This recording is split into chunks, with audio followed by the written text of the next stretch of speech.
Hello everybody, Shadow SP here, and we are back playing more Granblue Fantasy.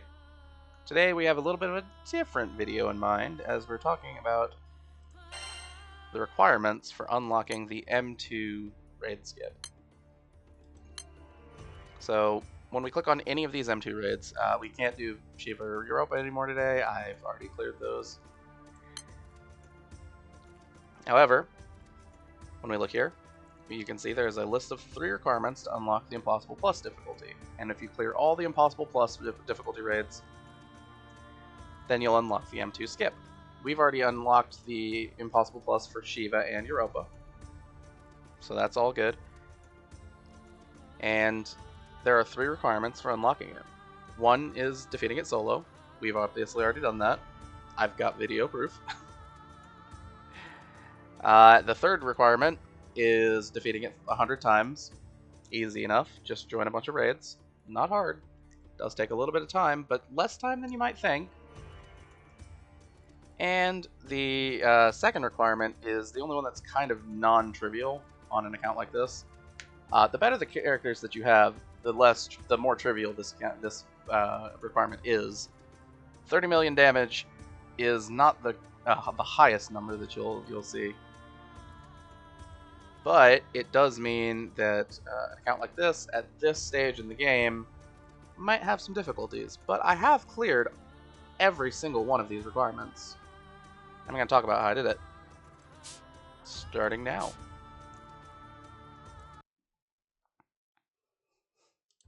Alright. So the tool I used to kind of gauge the damage that I'm doing and see how everything's going. That's right. Use Lignoid in the trial battle section. The defense values are not exactly the same for the use Lignoid and the M2 bosses, but it's close enough that you can make a pretty good estimation as to how much damage you're going to deal with full debuffs. Alright, so first one that I did was, I believe I actually did it during the clear, was Earth, was for the Earth team. Now, Bahamut is our usual suspect for these. So let's kind of demonstrate how it's kind of easy for Earth to get this done. All right, so first thing we do, we're just gonna use Trial Elixir because we're just kind of setting things up. Everything would be this, like, we'll get the values required for these. We're trying to set up a turn where we're using every single skill at once for our damage. That's not as hard as it sounds, but it takes time to set it up if you're just going to spam through turns. By the way, I'm just refreshing to make things go quicker, and I'm using skills with Alethea to unlock his 4th skill faster, because that's where the bulk of his damage comes from. And Alethea is the one that does the lion's share of the work.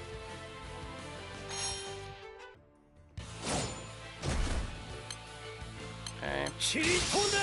Then we're gonna go ahead and use another trial elixir. Yes, it looks kind of cheaty. And technically, the right thing to do would have been to wait to use Wielder's first skill until our burst turn.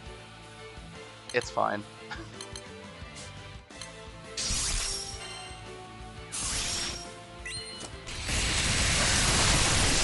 So basically, now we just use all of our buffs, summon Bahamut because Bahamut deals a lot of damage. Use all of our damage skills, and just charge attack.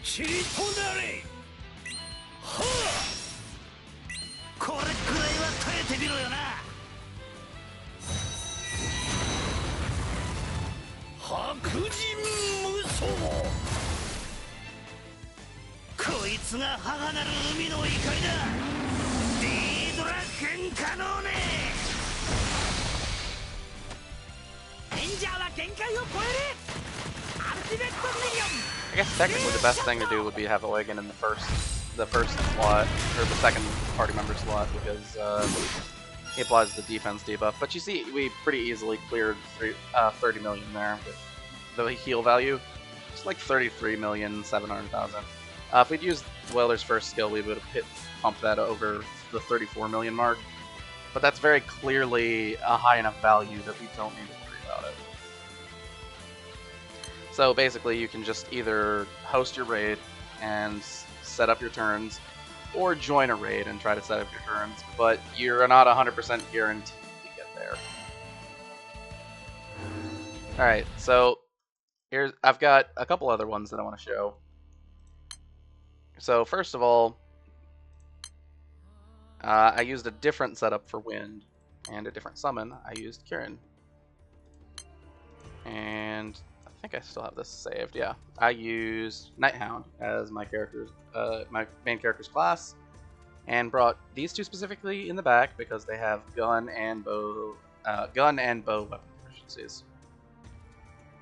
So let's show this one off.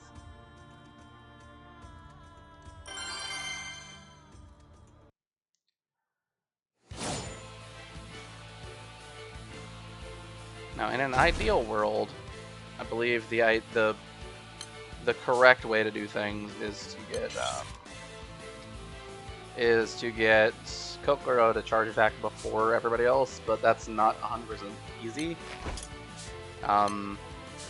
Mostly just because she doesn't deal any damage on that turn if she does charge attack.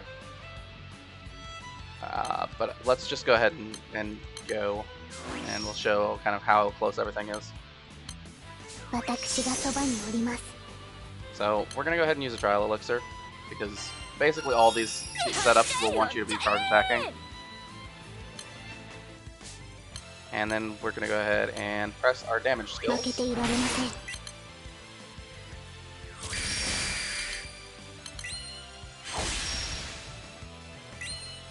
Now, time on target is activated based a number of times based on the number of bow and gun specialty allies you have. So the Metera and the backliners are actually pretty important for getting that to a higher number.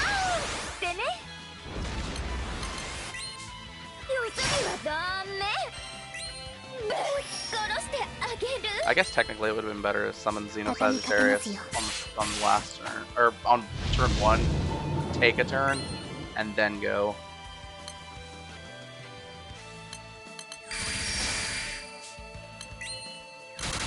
It's not the biggest deal though. Now, this is a pretty clicky way to do this, but we have a lot of damage skills in Wind. So we're able to kind of take a lot of advantage of, first of all, Kokoro's supplemental damage. Our main character using Varus gives us skill damage cap up, so we're dealing more damage than ever that way.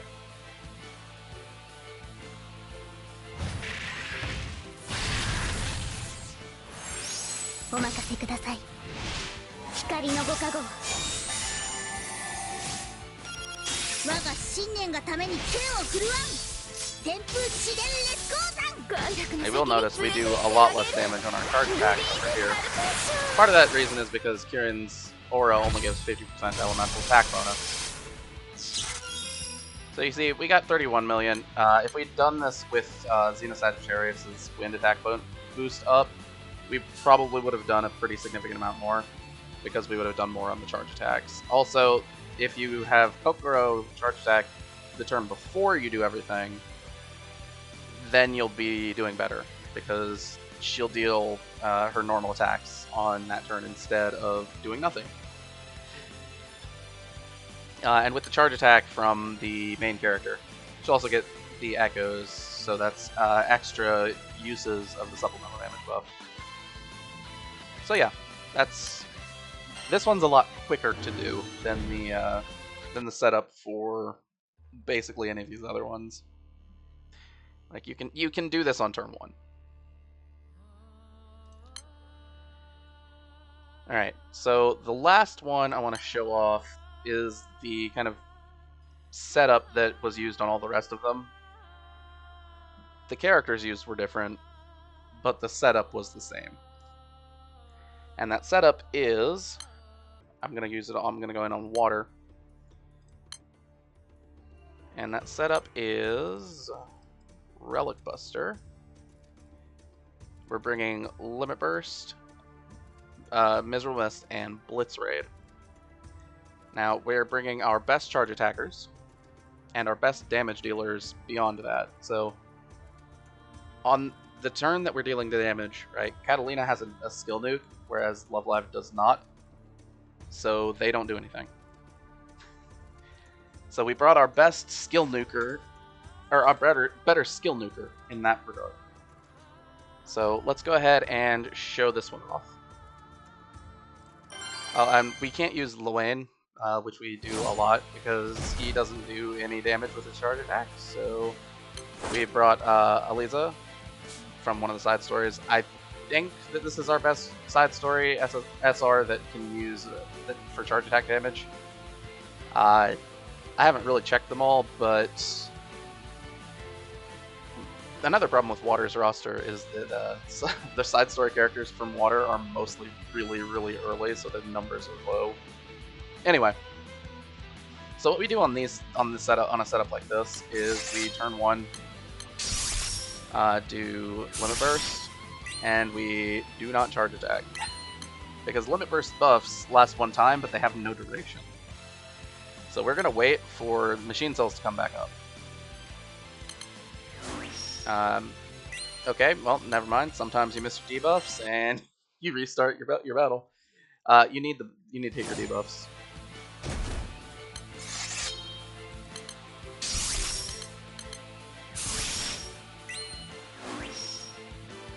The attack down doesn't actually matter. We can summon Leviathan here. What's the cooldown on this? 5 turns. Okay. So there we go. Now we just mash through, go through 5 turns. We ignore all the numbers that come up here because they don't matter.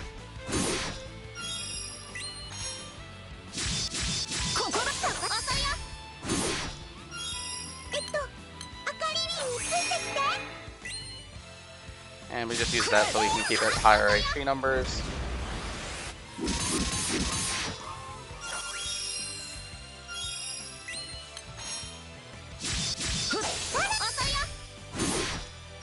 Okay.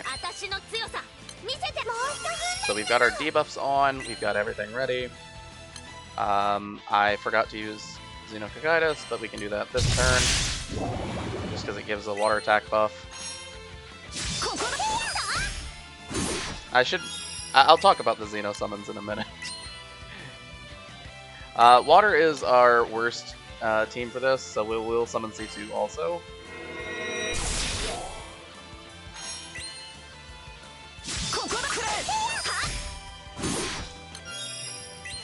Alright, then we'll go ahead and use this.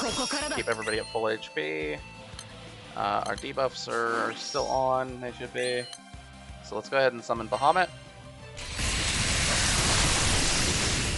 And begin the process of bursting.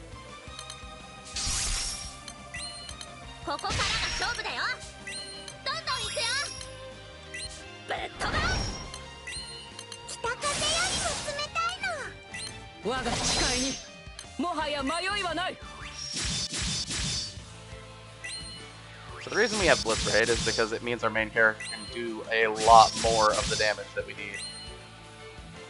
The last Blitz Raid doesn't have the guaranteed triple attacks when using a sword.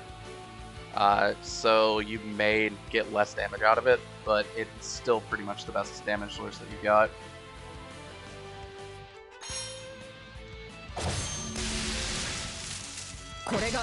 Now, with water, our charge attack damage and damage cap are higher because we have 2 Europa Harps in the grid.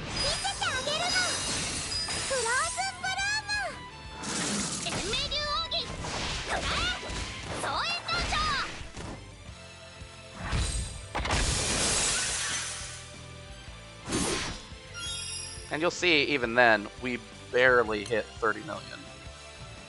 So, if you're in a situation like this, where you're barely hitting it, there are a couple of things you can do. But mostly what's going to happen is either you'll try it a bunch of times and eventually get it by high rolling.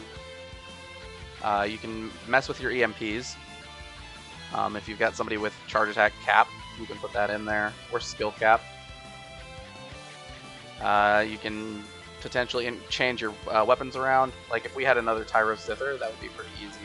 Like we'd insert that, and our charge attack damage cap would be even higher. So we would be able to get through this no problem. Let's get out of here first. Nope, I don't need to restart this.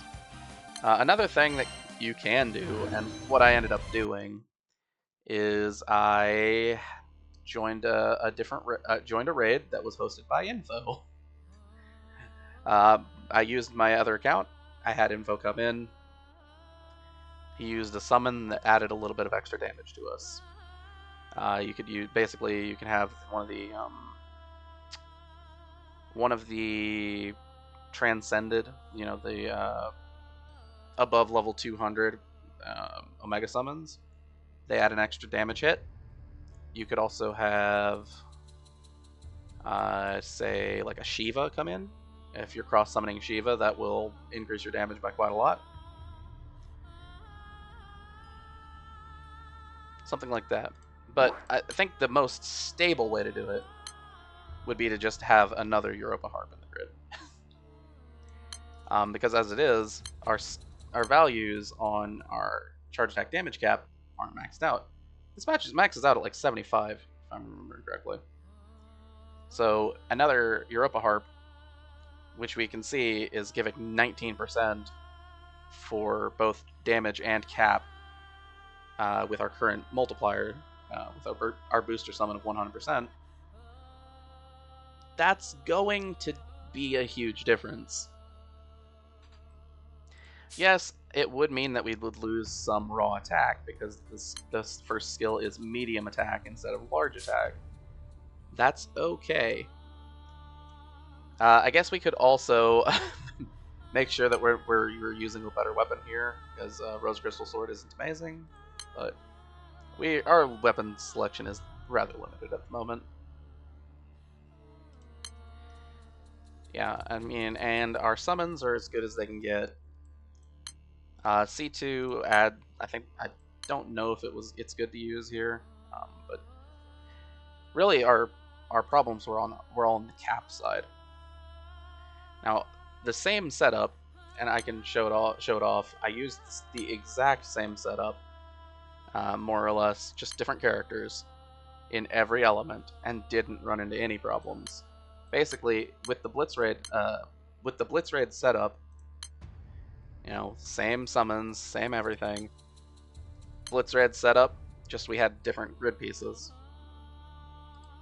We were able to deal 32 to 33 million in every element, except for, I believe, Light, which did like 34. So we didn't do it in Wind, we did the other setup there, but over here we did it in Light. Yeah, Albert turns out is actually a bit of a beast. Especially if you remember to set up his double strike on the turn before you burst, because then he'll get an extra attack in. I forgot to do that when I actually cleared it, and I was totally fine. And on Dark, we don't have any problems because so we can use a lot of skill nukes. We have an assassin modifier on Narmea. We end up doing pretty well here. The only thing that we have to make sure about is that Lelouch gets enough barb to actually use his charge attack. Technically, it would be better to put him in the last slot for that, because he doesn't put any buffs on for his charge attack, so it's not really necessary that he's in the first slot. But it doesn't really matter, because you're gonna have to mash some turns just to get your cooldowns back for this setup. Right, and you can see, you know, summons are the exact same. I didn't show them on the Light one. Hold on, I should show that. See, summons exact same. And you know, regarding the Xeno summons, I bought all 6 of them because they make better stat sticks than the ones we've been using. But they also give a pretty hefty elemental attack bonus on their call. They have a shortened first call and a very short cooldown. 6 turns is really short. Like, they have 3 out of 6 uptime on that elemental attack up. That's going to be pretty huge. I haven't leveled the light and dark ones yet. That's why they aren't in any of these. I've ran out of skill. I ran out of summon goblets, so we'll get there eventually. But yeah, so I mean, these setups, they work. They're not quick, but they work.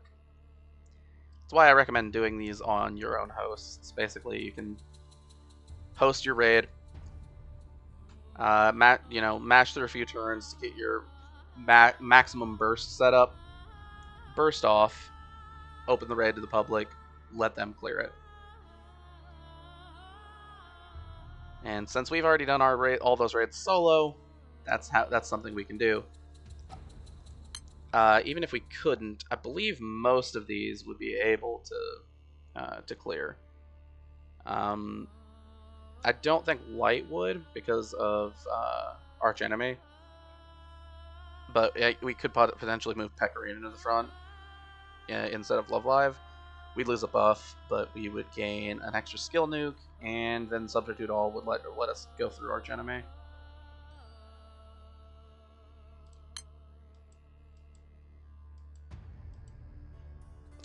This one might not be able to clear either because Metatron is kind of annoying if you don't have the right defensive tools.